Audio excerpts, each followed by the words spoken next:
No niin, Kari.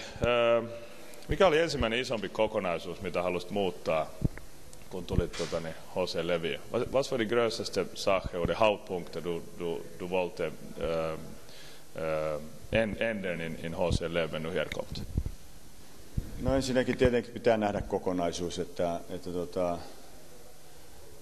sen mitä olin seurannut vaan tuloksia ja vähän sitä, että miten joukkueet, en sen enempää ollut nähnyt yhtään peliä, että nyt täytyy niin kuin nähdä tämä kokonaisuus, että miten joukkue pelaa ja mitä joukkueen sisällä on. Että mä oon nyt ollut tässä 1 pelin nähnyt katsomasta ja 3 peliä nähnyt sitä aitiosta, että alkaa saamaan vähän kuvaa siitä, että mitä asioita meidän pitää niin kuin pystyä parantamaan. Osaatko vielä kuvailla erikseen, mikä yksi isompi asia voisi olla? No, kyllä me yksinkertaistetaan hiukan peliä, että ehkä hiukan vähän monimutkaista peliä on ollut, että pyritään saamaan vähän semmoinen pohjalla etelä suunta tuohon peliin, että se on kuitenkin semmoinen, millä mun kokemuksen mukaan tässä sarjassa pärjää. Ich habe kurzfristig jetzt geanfangen in HC Lev und ich muss mehr studieren die Mannschaft, aber kurz kann ich sagen, dass wir muss einfacher spielen und jetzt spielen wir bisschen zu kompliziert und das muss wir mehr einfacher machen in Zukunft. Jokainen kiekkoliiga on erilainen ja mitä sä kuvailisit lyhyesti KHL verrattuna muihin liigoihin, missä olet ollut 3 semmoisella eri kuvailevalla sanalla? Miten sä kuvailisit omalta näkemykseltä? No, mä kysyn saksaksi vielä.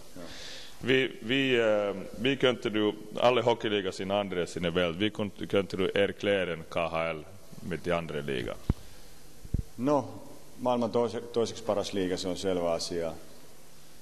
Täällä ei pelaa pikkupoikia, vaan tämä on ihan todellinen ammattilaisliiga. Ja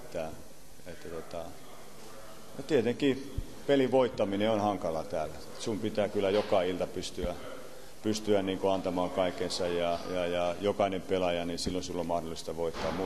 Muuten ei voittaja tule. Absolut, en top hockeyliga, bästa och zweite bästa liga in der Welt und jeden Abend muss jeden Spieler bästa spielen vad du wollen Siege haben. Useita kansalaisuuksia, kulttuureja, tapoja, toimintatapoja, kun ympäri maailmaa tulee pelaajia. Miten se haastaa sun johtamista, kun sun pitää eri kielillä ja eri kulttuureilla ymmärtää pelaajia ja saada paras irti kaikista, niin miten se on ollut haaste itsellesi? Verschiedene Kulturer, verschiedene Nationaliteter, Gewohnheiter in der Mannschaft. Wie machst du deine Arbeit täglich?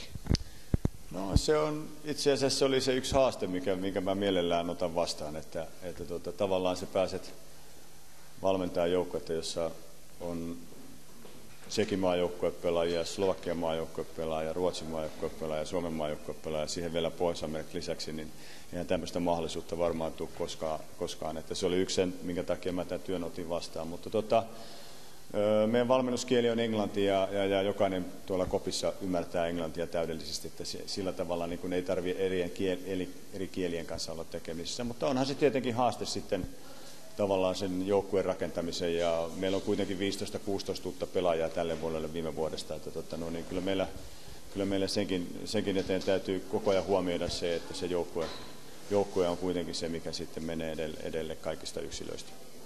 Ja, das war gerade die Grund, warum ich kom till KHL. Die Möglichkeit und trainiere mit vielen diverse Spieler von vielen diverse Land und Nationalmannschaftsspieler von Tschechien, Slowakien, Finnland, Schweden, Nordamerika und das ist spannende tägliche Arbeit und ich freue mich sehr.